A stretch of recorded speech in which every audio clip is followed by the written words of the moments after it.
Not to be too proud of myself, but I think Demigloom is a pretty snappy name. It's completely original, it rolls off the tongue, and it just sounds cool. But how did I come up with it? Well, it's a bit of a story, so grab a snack and enjoy the show.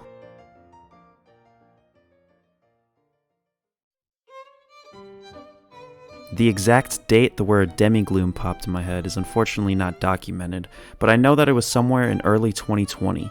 At this point, I did identify as a trans woman, but I had yet to come out publicly, and my username still contained my dead name. I'm not going to say it right now, but if you know, you know. Anyways, I actually came up with the name Demigloom for a My Little Pony OC that I created. My Discord friend Foxtrot managed to get me into My Little Pony a few months prior, and she encouraged me to make an original character so we could do a role play.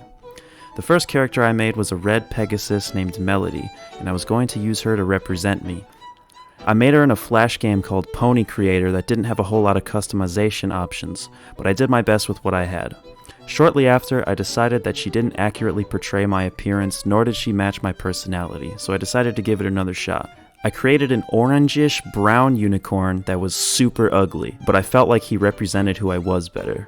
Shortly after that, I made a slightly better version in a game called Ponytown, where you can create pixelated ponies with more personal touch. Anyways, I spent days, maybe weeks, trying to come up with a name. My mind was completely blank, and just as I was about to give up, the name Demigloom literally just popped in my head.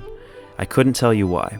I suppose I had demisexuality on my mind, and I've always been fond of the word gloom. But yeah, Demigloom the pony existed. It didn't take too long before the pony became my profile picture, and I changed my internet name to Demigloom altogether.